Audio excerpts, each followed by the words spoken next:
সবাইকে আন্তরিক শুভেচ্ছা। আশা করি আপনারা সকলেই ভালো আছেন। আজকে উচ্চ প্রাথমিকের শিক্ষক নিয়োগ বিষয়ের বেশ কিছু গুরুত্বপূর্ণ তথ্য দিচ্ছি, তাই ভিডিওটি প্রথম থেকে শেষ পর্যন্ত ভালো করে শুনে বোঝার চেষ্টা করবেন। আপনারা নিশ্চয়ই জানেন যে উচ্চ প্রাথমিকের শিক্ষক নিয়োগের ক্ষেত্রে দীর্ঘ প্রতীক্ষার অবসান হতে চলছে। আপনারা নিশ্চয়ই জানেন 2016 সাল থেকে 2026 সাল অতিবাহিত হচ্ছে, অর্থাৎ 11 বছর অতিবাহিত হওয়ার পর একটি নিয়োগ প্রক্রিয়া প্রায় শেষের দিকে। আর এর মধ্যেও অনেক প্রশ্নচিহ্ন উঠছে। সেই প্রশ্নচিহ্ন সম্পর্কে অবশ্যই আমি আপনাদের অবগত করব। তার আগে আপনাদের অবশ্যই জানিয়ে দেওয়া উচিত যে আপার প্রাইমারির শিক্ষক নিয়োগের ক্ষেত্রে ইতিমধ্যে নোটিশ জারি করে জানিয়ে দেওয়া হয়েছে এবং সেখানে বহু সংখ্যক চাকরি প্রার্থীদের নাম উল্লেখ করা হয়েছে এবং যারা ইতিমধ্যে এই লিস্টের মধ্যে অন্তর্ভুক্ত রয়েছেন তারা অবশ্যই আগামী 21 তারিখ থেকে কাউন্সেলিংয়ে যাবেন এবং বিষয়ভিত্তিতে তাদের তারিখটা আলাদা হবে, অর্থাৎ 21 থেকে 30 তারিখের মধ্যেই আপনাদের কিন্তু কাউন্সেলিং সম্পূর্ণ হবে। তবে সবাইকেই কিন্তু সেখানে উপস্থিত থাকতে হবে সকাল 10:30টায় এবং তারপরেই কিন্তু আপনাদের ইন্টিমেশন লেটারে যেভাবে যে টেবিলে ডাকা হবে সেই হিসেবেই কিন্তু আপনাদের কাউন্সেলিং পর্ব সম্পন্ন হবে। তো যাই হোক, বিষয়টা হচ্ছে উচ্চ প্রাথমিকের শিক্ষক নিয়োগের জন্য যেহেতু দীর্ঘদিন এই অপেক্ষার অবসান হতে চলছে, তাহলে এখনও পর্যন্ত যে শূন্যপদগুলো রয়েছে নন জয়েনিং হিসাবে আমরা বিভিন্ন সংবাদ মাধ্যমে দেখেছিলাম 5401টি নন জয়েনিং শূন্যপদ রয়েছে ক্যাটাগরি এবং বেশ কিছু কারণে সেই শূন্যপদগুলো পূরণ হয়নি। তাহলে সেই শূন্যপদগুলোর কি হবে? তো বিষয়টা হচ্ছে অনেক শূন্যপদ রয়েছে এবং তার মধ্যে 1241 জন চাকুরি প্রার্থী যদি সেই শূন্যপদের উপর ভিত্তি করে তাদের কাউন্সেলিং পর্ব সম্পন্ন করেন তাহলে সংখ্যাটা থাকছে 4100-র মতো। তো এই 4100-তে কি আবার নতুন করে ইন্টারভিউ শুরু হবে? এই বিষয় কিন্তু এই মুহূর্তে প্রশ্নচিহ্ন উঠছে। আপনারা নিশ্চয়ই জানেন এই আপার প্রাইমারি শিক্ষক নিয়োগের জন্য আন্দোলন, অবস্থান বিক্ষোভ থেকে শুরু করে হাইকোর্ট, সুপ্রিম কোর্ট সব কিছু হয়েছে। আর এরই মধ্যে আমরা দেখলাম যে আবারও নন জয়েনিং সিট হয়তো বা পড়ে থাকছে প্রায় 4100-র মতো।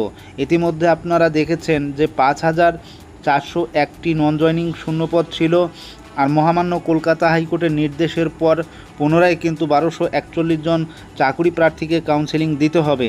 ঠিক সে কারণেই 5401টির থেকে যদি আপনারা 1241 বিয়োগ করে দেন তাহলে সংখ্যাটা দাঁড়াচ্ছে 4100-র মতো। তো এই শূন্য পদের কি হবে? এ বিষয়ে আমরা যতটুকু শুনতে পাচ্ছি যে অবশ্যই হয়তোবা জোরদার আন্দোলন করে ডেপুটেশন করে যদি শূন্যপদ আপডেট করে নতুন করে ইন্টারভিউ নেওয়া যায় সেই দিকটা কিন্তু অনেক চাকরি প্রার্থী ভাবছেন। তো এই বিষয় সম্পর্কে আমরা এখনও পর্যন্ত WBSSCর কোনো কর্তৃপক্ষের কাছ থেকে তেমন কিছু আশার আলো দেখতে পাইনি। তবে শূন্যপদ সংযোজন বিষয়ে আপনারা জানেন মাতঙ্গিনী হাজরা মূর্তির পাদদেশে মহামান্য কলকাতা হাইকোর্টের অনুমতি অনুসারে দীর্ঘদিন ধরে আন্দোলন এবং অবস্থান বিক্ষোভ করছেন। তাদের মূল দাবি ছিল ইন্টারভিউয়ের 15 দিন আগ মুহূর্ত পর্যন্ত সমস্ত শূন্যপদ সংযোজন করা, অথচ এখনও পর্যন্ত সম্পূর্ণ বা পরিপূর্ণভাবে কমিশন সেই শূন্যপদ সংযোজন করেনি। ঠিক সে কারণেই কিন্তু তারা আন্দোলন এবং অবস্থান বিক্ষোভ করে আসছেন। তাহলে এই 4100 যে শূন্যপদ রয়েছে তাদেরকে যদি দেওয়া হয়, অর্থাৎ যারা আন্দোলন এবং অবস্থান বিক্ষোভ করছেন, যারা 2016 সালে পাশ করেছেন আপার প্রাইমারি টেটে, তারা যদি পুনরায় ইন্টারভিউ দিয়ে কাউন্সেলিং করেন তাহলে নতুন টেটের কি হবে? তো আমরা যতটুকু শুনতে পাচ্ছি বিভিন্ন শিক্ষাবিদ বিভিন্নভাবে তারা বিশ্লেষণ করছেন ব্যাপারটিকে নিয়ে। আমরা যতটুকু বিভিন্ন বিশ্লেষণের মাধ্যমে শুনতে পাচ্ছি যে নতুন যে কাউন্সেলিং হবে সেই নতুন কাউন্সেলিংয়ে এই 1241 জন বাদ দিয়ে 4100 যে শূন্যপদ থাকবে সেটা পরবর্তী নিয়োগের জন্য নাকি বরাদ্দ হতে পারে, এমনটাই অনেকে ভাবছেন। আবার অনেকেই বলছেন যে না, 4100 শূন্য পদটা পুনরায় নতুন করে ইন্টারভিউয়ে ডাকা হোক। যারা এখনও পর্যন্ত দীর্ঘদিন ধরে আন্দোলন এবং অবস্থান বিক্ষোভ করে আসছেন তাদের রেজাল্ট অনুযায়ী বা তাদের স্কোর অনুযায়ী পুনরায় তাদের থেকে ডাকা হোক। তো এই বিষয়টা এখনও পর্যন্ত কমিশন কোনোভাবে জানায়নি। আর নতুন সরকার এসেছে, আর এই নতুন সরকার কি সেই দিকটা পুনরায় লক্ষ্য করবে, না নতুনভাবে নিয়োগের জন্য তারা নোটিশ জারি করবে? আর এই বিষয়টা এখনও প্রশ্ন চিহ্নের মধ্যেই রয়েছে।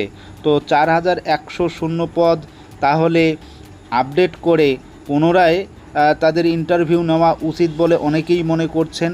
তো আমিও সহমত যে সিট আপডেট করে পুনরায় ইন্টারভিউ নিয়ে কাউন্সেলিং শুরু করা হোক একদিকে, আর অপর দিকে নতুন টেটের নোটিফিকেশন জারি করা হোক। আর 10% প্যারা টিচারদের বিষয়ে যতটুকু আমরা শুনতে পাচ্ছি যে আপার প্রাইমারির তাদের জন্য বরাদ্দ যে শূন্যপদ রয়েছে, সেই শূন্যপদের উপর ভিত্তি করেই তারা কিন্তু খুব দ্রুত একটা নোটিশ জারি করবে বলে আমরা শুনতে পাচ্ছি। এই কাউন্সেলিংটা 30 তারিখ হয়ে গেলেই তারপরে তাদের বিষয়ে জানা যাবে বলে আমরা সূত্র মারফত জানতে পাচ্ছি। তো অবশ্যই আমরা এই বিষয়ে আপনাদের আরও জানানোর চেষ্টা করব। সেই সঙ্গে আপনাদের বলে রাখছি, আগামী মাসের শেষের দিকেই সম্ভবত আপার প্রাইমারির নতুন নোটিফিকেশন আসতে চলছে। তো সময়ই কথা বলবে। তো আজকের বিষয়ে এ পর্যন্ত। সকলেই ভালো থাকবেন, সুস্থ থাকবেন। ধন্যবাদ।